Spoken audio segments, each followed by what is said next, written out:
I Want to Jump Like Dee Dee, with me, Giles Sibbald, is the music podcast that does music a bit differently. I'm talking to some incredible musicians, DJs and producers about how they use an experimental mindset to fuel their own creativity, pursue new challenges, overcome fears, bounce back from mistakes. My guest today is a musician, producer and DJ. He's an artist, writer, dad, storyteller, festival curator and host, Counterculture Arts Lab and magazine chief collaborator, and someone who's massively influenced my own mindset. And it's a massive honor to have Youth here today. Welcome to Youth, Ray. So, hi, Charles. Hi. So, one of my recent memories when we started working together on the Arts Lab was something that you said when we were talking about the Arts Lab manifesto. And the first thing that you said was, declare yourself an artist. Yeah. And I remember myself and some of the others in the room were kind of looked at each other sort of slightly nervously and said, oh, we're not artists, we can't do that. Yeah. And you sort of said that really for me set the tone, for your whole kind of like approach. It's like, try it. If it fails, try again. That really, kind of resonated with me.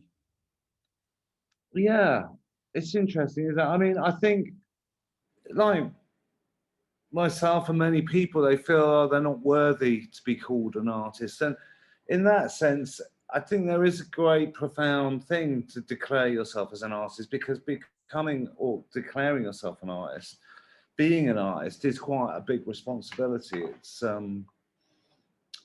it's stepping through a door that you can't really go back through. Once you become an artist and you start taking your creativity very seriously, like 24/7, yeah, then it's a whole nother reality for you. And I think that's why it's important. I said, you have to declare yourself an artist, because being an artist isn't about whether you're gifted or talented. I mean, it's like being gifted and talented is God's joke. I mean, look at the people he gives it to, But it's often a curse, because more often than not, actually, the artists I've worked with and met and some of the most gifted and talented ones of them are the ones that drop out the first. And so it can be very, very frustrating being gifted, especially from a young age, and nobody recognizing it or acknowledging it. That can be a really difficult blow. Whereas if you're not that gifted, but you have the drive and the passion to want to be great, then you're prepared to take more knocks, I think. Yeah. And I think, again, it's a kind of it's being an artist isn't just making pretty pictures. Being an artist is one of those ancient arts. All the arts come out of an ancient idea which came from the shamans and the early spiritual muses of our prehistoric tribes. The arts were the way the shamans would interpret their visions. Whether it was cave painting or blowing bone flutes. They're our earliest means, our earliest recorded evidence of what it is to be human, actually. Kind of like making fires, and making music and art. It goes back, way back to our primordial DNA. So to be an artist, and I believe everybody is an artist and everybody is a shaman. And we've kind of, again, closed those doors from some false sense of modesty or feeling that we're not worthy to be in that space, whereas that is our natural place to be in the universe, and denying it can cause a lot of problems, health-wise, mentally, all sorts. So essentially, what I'm saying to people is, and especially people who are being creative, is declare yourself an artist. With the Arts Lab, we have a lot of people who aren't professional artists, who haven't maybe been creative for 20, 30 years. Yeah. And so for me, in that context, like declaring yourself an artist when you've been denying it for so long, again, is very important. And it's not about being pompous or what's Eno's favorite word?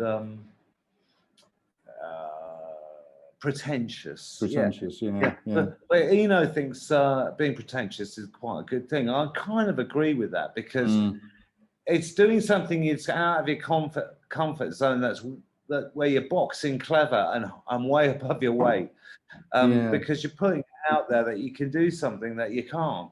And I like the idea of that. I like the ambition of that, and I like the idea of you being able to vision in your own mind another self, another person that isn't you, that's an artist. And so I think by declaring it, putting it into words, telling people, making a statement on social media, I am an artist, is a very important thing. Once you've done that, you can then just get on with being an artist and getting used to what that is, and developing and exploring what that is. One of the great things about art and music and anything creative like that is, once you start digging into it and exploring it, it's never ending. You'll never ever know everything there is to know about music. You can go as deep as you can. It's just impossible. So it's a gift that doesn't stop giving, and it's an education where you never stop learning, and that's a really great blessing, really, to have in your life. I mean, I guess in society, I mean, we kind of get put into boxes, don't we? Or we put ourselves into boxes as to what we are. You know, a lot of the time we, kind of define ourselves by our job or our work. And that I think has the effect. It kind of compartmentalizes you, and sometimes you can't think, oh, I can't be that because I'm this. But declaring yourself an artist in that way, and in whatever you do, kind of opens up your mind, that there are other sort of possibilities out there, and actually, well, sod it, I might do this for my job, but I want to do this as well. And it's kind of like that sort of multi-faceted, multi-hyphen kind of thing that is possible today. That's right. And we come from a culture that was like monoculture. You could only be into one kind of music. You could only do one thing, defined by one thing. You'd have one personality or something. And the world just isn't like that anymore. And we're like that Bittersweet Symphony lyric, a million people one day to the next. We have the opportunity and the information to experience so many different things now. Other cultural things, movies, books, that imagine us into these other lives and worlds, and we take all that goes in and becomes who we are. That's a great thing. And I think what I've been doing it since I was a kid, and it was difficult with music at first, being multi-genre blind and doing mashups of things people just weren't supposed to do. But today the world's kind of caught up with me in that sense, that everyone's like that now, and we've had to learn how to multitask, and how to 1 minute you're doing a piece of music, next minute you're doing a drawing. I'm speaking for myself. Next minute I'm writing an email about somebody else's record to do with a label. Next minute I'm talking to artists about performances they might be doing at a festival I'm involved with. I mean, it's just, if you can imagine it, you can do it. And that's not to say you should attempt to do everything. And I totally advocate a simple life as well, keeping things really simple. Really simple, But, yeah. But that's not to say you got, 24 hours in a day. Okay, 7 or 8 of those you'll be asleep, but the rest, you can, with a little bit of discipline and vision and passion, you can read a book, do a drawing, make a painting, write a song, write a few letters, do some social. You can do everything. Time expands and bends to what you need to do. That's the weird magic of it. The hardest bit is being motivated and disciplined to get up and do it, and not listen to the monkey mind voice in your brain that says, "Oh, don't do that," and you're not worth that, and overcome that with a few basic rules, like, take responsibility for what you're feeling and doing. Don't whine, don't complain. See the positive elements to what's going on and work hard, and it'll happen. And that's it. I mean, I guess that's no, go on. Not everybody has that ability. Not everybody has a drive. And that's where working as a group or collective, like the Arts Lab, as a community, can be really encouraging. And you're working together with other people. It inspires you to go further and learn more and be more artistic. Well, I guess that with that sort of collaboration and that community that that we're building with the Arts Lab, that helps. People get like you just sort of mentioned, just sort of touched on it about being fearful and kind of motivation to carry on doing things. You think maybe get a bit anxious. I can't do that. No, I don't know. When you've got that kind of community of like-minded people that are around you, to support you in what you're doing or not doing, or that they say, come on, you can kind of do that. When there's so much kind of influences coming into your mind that can easily distract you or kind of throw you off the track, having that kind of community and that sort of support of like-minded people around you, is important, right? Yeah, that circle is very powerful. And it's it'll push you further. But there are ways you can learn how to discipline and focus yourself. And again, it's like putting the phone down. I like to do things like in 2-3 hour sort of groups. I'll be reading for a couple of hours, I'll be making music for a couple of hours, I'll be drawing for a couple of hours, I'll be I don't want to be watching the screen or on the screen all the time, so when I'm not doing that, I'll be doing some drawing or reading, some analog things, walking, chopping the wood, carrying the water. I mean, basic simple things. And what's great about lockdown is it gives you the opportunity to really distill your daily routine down to essential, nourishing things, from the health side of it, what you're eating, getting a bit of exercise. It's also good for the head and the inspiration, making time to get all these things you want doing done, and finding a flow with that really helps you develop, as an artist and as a person. I mean, the problem is, when in lockdown, you're just like looking at the phone going, I'm not going to watch any more news. And then you're like, it drags you in. It pulls you into that inertia. It does, yeah, totally, and we're all sort of end up as these quivering, frightened rabbits looking at our screens going, what are we going to do? And I think once you get, you put those screens down, turn the news off, and then just start being creative. And I think it's a great time for that, because people are emotional at the moment. Everybody knows somebody now has died or is dying or has gone through hell with it. and we're being restricted like people have never been restricted before, and all of that creates stress and pressure, which harnessed to sort of deep down emotions can, you know, it come up as incredible art, you know, whether it's writing or painting. Another good time to pass the time now is the amount of workshops that are online. I've been doing a writer one. We've got the Arts Lab. And again, these are virtual groups, but they can be, we know ourselves, especially I do, that the community we found through the Arts Lab in lockdown has really inspired everyone in it and given us a lot of joy as well. So, you know, these things are important in normal times, but today I think you know, they're particularly, they're very important because they're great. It's so good for your health, physically and mentally and intellectually.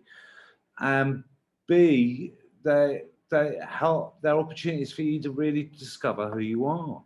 You know, all the different people inside of you. And you've got time to explore that. Paradoxically, like when we're teenagers and we're breaking down our parental identity, we often paradoxically take on somebody else's and become punk rockers or soul boys or whatever. But again, with literature and art,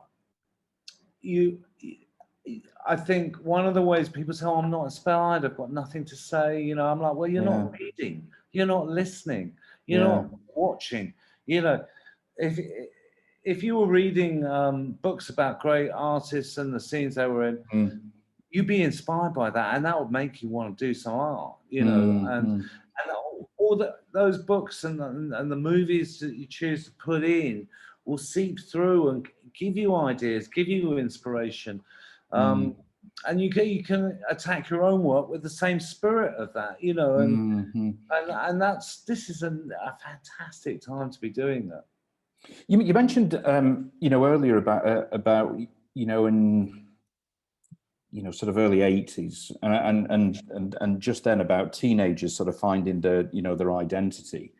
And I remember like when I was, you know, kind of in the late 70s, early 80s, for me, it was all about punk rock. And I could not see, I almost had this sort of punk rock hardcore, this sort of myopic view, tunnel vision, that's what I liked, and I couldn't like anything else. And that went on for a few years, and eventually, you know, your mind still starts to open. You never had that. No. I mean, you know, for you it was I mean, you know, hip hop, punk, acid house, trance, through to dub, and now even classical now. You know, the first music I got into was glam, really, and you know, Rock On was the first song I bought, and T-Rex, Bowie, Glitter Band, and then it was soul music, soul disco particularly. Yeah. And then punk happened. But when punk happened, I didn't stop listening to disco. I didn't stop listening to the rock records I liked. Led Zeppelin, I was Pink Floyd. I found that you could see a thread between them all in a weird way. I've never found those contradictions, you know, relevant or apparent. I think you have to embrace those contradictions. You know, great artist gave me some good advice, and he said, if you know, when I was struggling, I used to really dislike jazz music. Up until my late 20s, early 30s, I had a really good friend, and we both had a shared love for reggae and dub. And one day he encouraged me to buy a collection of jazz albums that his uncle had co-inherited. It was quite a bit of money. It was like 600 quid, and this was in the early 90s. It was about 600 albums. I said, look, James, you know, the thing is, I don't like jazz. And anytime anybody does anything jazzy in the studio, I'm like, don't do it. You know, possibly because I came from punk, and I kind of associated jazz with sort of, you know, indulgent, moving, you know. But he said, that's why you should buy it. And another artist I was working with told me, if you it's a magic thing as well. In the magical traditions, there's this phrase, what you fear, draw it near. And if you're afraid of something, if you find something too difficult, movies or music or anything, you really, if you're smart, you should explore it. Explore it. And that's what I did. I bought that collection of albums, and now probably 80% of what I listen to off vinyl is jazz, and from that collection. And I absolutely adore it, and I completely changed my perspective and interpretation of it, because all those things basically are vocabularies, languages, really. And if you don't understand them, they're just like wallpaper. You're like, oh, I don't get it, And that's why people say, oh, all reggae sounds the same, or all heavy metal sounds the same to me. It's because it's sort of over there in the myopic vision of just this thing they don't associate with something they like. But this is a great thing about traveling. When you travel a lot, your mind is you meet people who are cool people, and they turn you on to things they like. And that's how we actually do it. It might be an older brother or a friend at school. They turn you on to stuff. And it's through their ears and their vision of it that you start to enjoy it. And that's a wonderful thing. That's what folk tradition is, really. But obviously we don't have that interaction socially that we would have years ago, because we have social media and stuff. And that's another way of people turning you on to stuff. But when you're sitting in someone's living room and they put a record on, something you've never heard or liked before, explain through a haze of blue smoke what it is that makes them feel so amazing when they listen to this, you can't help but take it on board and get an insight into it. And that's one of the reasons why I put on festivals, because I want to put music on that I know people will never have heard before. And even people who never heard of me before who'll be there, they'll hear something in a context that's so beautiful, they will fall in love with it. And I want to turn the world on to really beautiful things that most people aren't really aware of or into. So, I think that's a big part of what I like, why I'm an artist and why I'm a DJ and why I produce records, is because I want to turn people on to stuff that turns me on, I mean, I guess, I mean, for a lot of people, especially as they get older, your default is to kind of play it safe.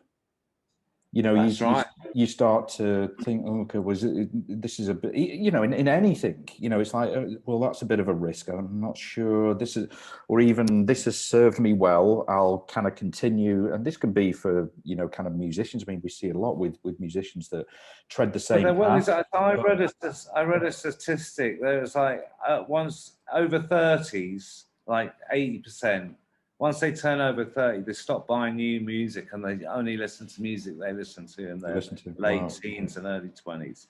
Wow. And they just stop. And I think that's fairly true. And I think possibly because those things that soundtrack those growing experiences and rites of passage have stopped, and they're locked into some other kind of reality, relationship. And those things aren't relevant in that, or new things aren't relevant. They're not making new experiences for those things to become associative with. And I think we're all guilty of that, because also the music and the art we grew up with, such a primary influence and prime mover influence on our shaping of our personality and culture. You go back to it by default, because contemporary music or different things like that don't have those associations with them. So but I think it's really important you do listen to new music and old music. I mean, it's important to be challenged. I think I've been watching a lot of Herzog movies, which I find very, very difficult. Squid, Mm, that one was the one that Ian Curtis apparently watched the night before he died, right. committed suicide, and it Yeah. was the most depressing portrayal of human existence. But it's done in a beautiful way, but it leaves you with hardly any hope for anybody Mm, or mm, anything. I'm not saying, yeah, in a way, that makes it really inspiring and yeah. hopeful because he's captured something, he's captured a bit of the ineffable, um, human condition, the Yeah. experience, the existential experience of being a human alive. And it's an honest and beautiful way of expressing it. And that even though it's challenging and difficult, you come away feeling enriched and nourished, Mm, mm. and I think it helps give your own those films certainly have informed my own depth as an artist, Yeah. what I want to say, what I'm trying to say, how honest I can be. Um, I was so go- I you was know, go- I was going go on. to say with that example, that sort of Herzog movie, for example, that has very clearly challenged you. Mm. Do you is that challenge something that you maybe deliberately, subconsciously, whatever, but in some way kind of give out to your audience? You know, whether that's listeners or viewers for your Maybe art. we're killing joke, but not with everything, no. But I No. think I'd like I'd like to say my work has that kind of depth. I mean, yeah, it's not for me to say, but I'd aspire to that now. I'd Mm, mm, certainly be aspiring to that. And I think anyone who watches those films it'd be very hard for them not to be moved by them or shocked even, mm, mm. because they are very challenging. But I don't think that has to be the be all and end all of art. There's just one color in a spectrum or one angle on it. There's Yeah. lots of other things. Um, every emotion you can imagine, you can express with a Mm, painting or a piece of music. And so, I think what people what were the main things I try and navigate to when I'm producing artists is an honesty of expression. yeah. Something that's authentic and real, Mm, um, and uh, uh, and some, and a vision of something else. But if it's authentic and it's honest, it will express something that we all will relate to, mm, on mm, an existential level, mm, and it should strike a chord with mm, the audience, and if the audience doesn't get it, well, then they don't get it, and that shouldn't stop you either, even though they're half of it. mm. Um, the amount of failures you have to go through before you're going to get something that everyone else will get. Yeah. You look at some of the great artists like Jackson Pollock. The man, he had to destroy himself literally Mm, to get the work that he got, and most of it was ignored. mm, Um, mm. you know, there's I mean, you've got to be incredibly strong and you know to kind of get through that and to kind of keep yourself motivated to pursue what your you know what your belief is. you do, and it's very hard to do that on your own, and you probably will need a partner or partners that are strong and encouraging, Mm, like Pollock had Lee Krasner, who's an yeah. incredible artist, to sacrifice her own kind of artistic merit for his often. Mm, Um, but of course, they both were part of a scene and a group based around the Cedar Bar in New York and the abstract expressionist movement in the yeah. Yeah. Lower East Side in New York in the 30s and 40s. And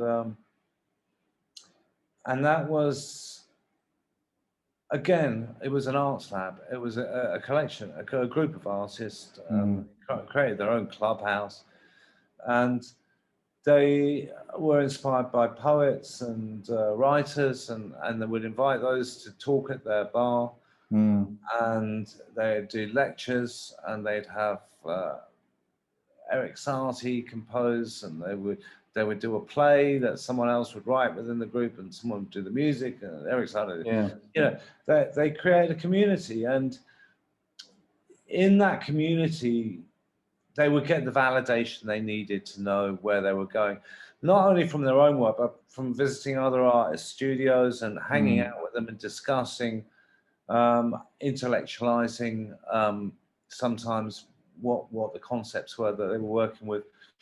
And through the lens of the other members' work and their breakthroughs, that would encourage them to have their own. And that, again, you can't really underestimate that point of a scene. As it's so important. Punk rock would never have happened without a scene and a club. You know, and that's a big motivation for me to, you know, suggest we start the arts lab. You know, because I recognise what the potential of what you can achieve through that.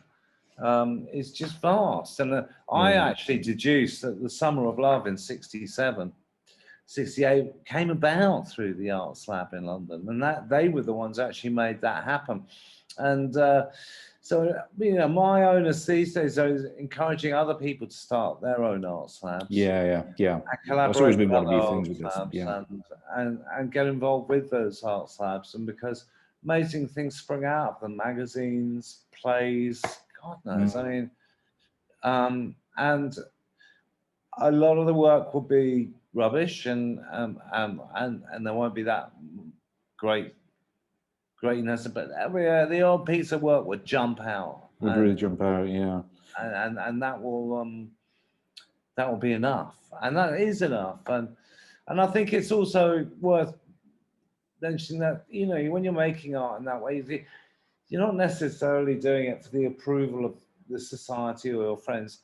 The reward of that is in the doing of it, and then what happens afterwards is a whole nother experience. And the fear of not having the approval of people you respect and work with should always be overridden by the great experience you're going to have just making it. Totally, and I think that's one of the fears that people have. I mean, I've had that, you know, stages through my life, you know, of you know, kind of thinking about, you know, what do other people think, and it saps your power, saps your energy. Well, it does, but it's the fear of the blank page, and that never goes away, I don't think. The only thing that cures that is doing it.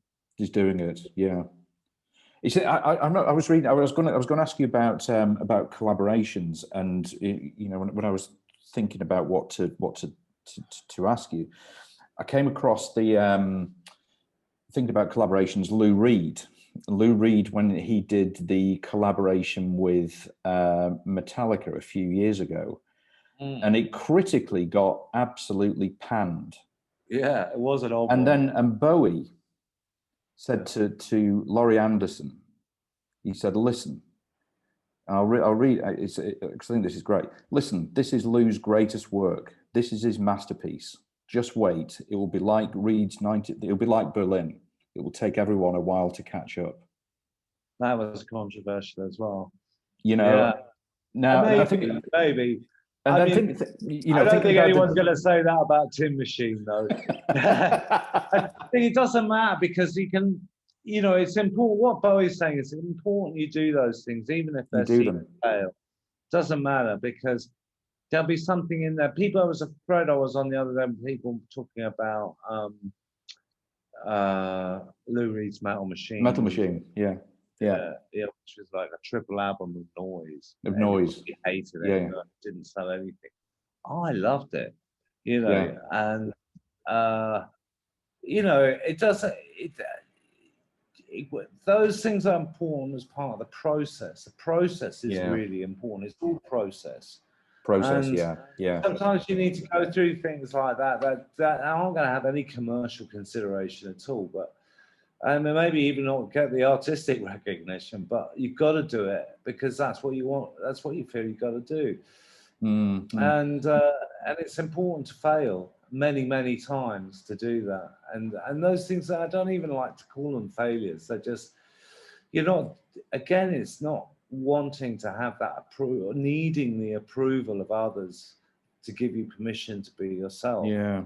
You should be able to give yourself permission to be yourself. Yeah. It's interesting you say that about, about failure, because, for me, that sort of experimental mindset, failure doesn't really exist. And it's, for me, it's like, okay, this is an evolution. I've got to, talk to myself and start kind of thinking this way, keep thinking this way and keep reminding yourself. But when something, you don't get the right kind of outcome, it's not a failure. It's something that helps you improve and to learn and to then move on and get towards what you want it to be.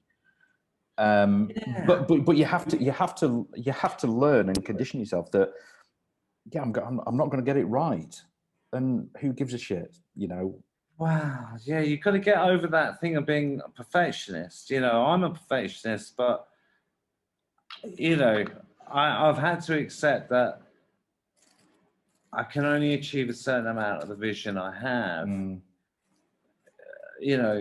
Physically, intellectually, spiritually, and so I accept that. And then what you got to ask the question is, what is success? Is success doing something that's perfectly constructed representation of something else? Like me drawing a picture of a flower. Is that success? Or is success drawing a flower that makes you feel like how you felt when your mother died? Now, what's going to be the more powerful piece of work? Maybe the photorealistic representation of the flower will get more likes on Facebook. Maybe you'll sell prints of it. But maybe the visceral painting of your mother's death as a flower doesn't sell anything. But where's the value in it? And things like that. And so with some, my sketches, I'm doing lots of sketches. I was doing sketches last night, and I'm not a talented, gifted drawing person. But other people say, an old school friend of mine said, we had a thread the other night, he said, who are your two favourite teachers? And one of them was my art teacher. And he said, oh, yeah, he was really good. I said, he hardly ever said anything to me. He grunt in approval or something. And my friend said, oh, that's because you were talented. And I wasn't talented. I don't think he liked me, actually. But he was a great teacher because he allowed me to explore and become and be myself. No, he didn't want me to be a photo fit of him. I think now when I'm drawing all the time. I've got a sketchbook in front of me. I'm looking at drawings I was doing a few days ago. This drawing, as an artist I've been working with, has become a bit of a muse. And I can never quite get her, and it's always a bit scrappy, and I'm lazy, and I'm like, oh. But then I did another one, and I just threw the colours in. Actually, that's, and that one, and I tried these weird kids' pens, and I did all these last night. I ended up, like with this one, I got these figures. Now the main figure is this sort of hippie girl. I don't really like her, but I thought, I'm not going to waste that page. I'll try a few others. Now, all these other figures I really like. So, those may make their way somewhere else. But I'm still frustrated by my lack of technique of what I do as just on the drawing thing. But I try and do it all the time. And I've let go of that thing of, it's got to be pictorially representatively perfect. What I want is something that is almost like a Polaroid, what I'm feeling and experiencing in my head, yeah, it's interesting, that I can just throw down, and it's almost like a single line thing, and it's like a little jazz solo or something. You know, it's not a locked in bass line. It's something that's improvised and spontaneous, and that's enough. That's enough, because what I'm trying to get down there are emotions and feelings rather than a pictorial sort of perfection. Perfection. That's fine for me. Your art might be, on my stepfather, he likes drawing boats, and he's like a draftsman, and he likes it to be all exact and just so, you know. So for him, he's got a whole nother set of criteria that's important for him to follow. And you know, we find what our gifts are. You know, we can't all be Leonardo da Vinci, we can't all be Robert Crumb, but we can find somewhere in between that's us, you know. Yeah, no, absolutely, yeah. It's again, you know, that those different perspectives that people have, you know, when you're talking about, you know, kind of collaborations, that, you know, whether it's in the you know, where you're working as a producer in the studio and you've got a band, different things going on in their mind, different mindsets. I mean, that's a kind of hard thing to sort of pull off, you know, where you know, they may be, somebody may be striving for perfection. You know, it's really tough. Producing is like, it's like one of those things, like, you see, if you used to go to the pub, there'd always be this one person in this, one guy would be loud, and he'd be like, if I manage Chelsea, I'll do this. You know, everybody thinks they could they can manage a football club. Everyone thinks they can produce a record. You know, everyone is a producer today with their phone or laptop. But actually being a producer, working with artists in groups, is one of the hardest things anyone could ever do, because artists aren't sheep, and they don't like, there's no way you can tell them what to do. And they have their own ways to do it. They're often introverts as well as extroverts. And they're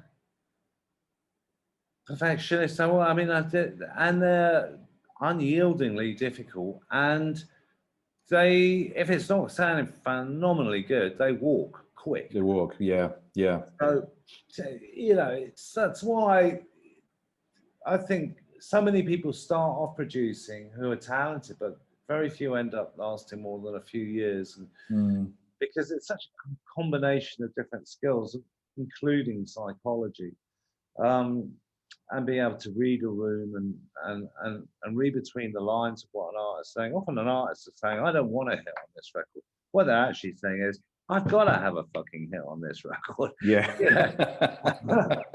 And you gotta really you gotta understand all of that and still make a piece of work that stands up artistically. And hopefully gets played a lot on the radio and sells lots of copies. I mean, it's a big ask. It's a big ask, and I think it's a weird one, because it doesn't matter if you've been doing it 10 years, 30 years, 10 months. None of those things will guarantee you having a successful production. You know? And I don't know. It's a combination of the artist having enough respect in you, and that comes from the records you've already made. If you're just starting out, it's very hard because you haven't made any. You haven't made anything, And then, you know, I remember working with Mark Stewart from the Pop Group, with an engineer I'm still working with now, who I trained up when quite early. He just left college and started with me, and we were doing some vocal takes or something. We were doing something, and Micah goes to Mark's, oh, that's cool. Yeah, that sounds really cool. And Mark just like went, how do you know what's fucking cool? You know, I was cool before you were born.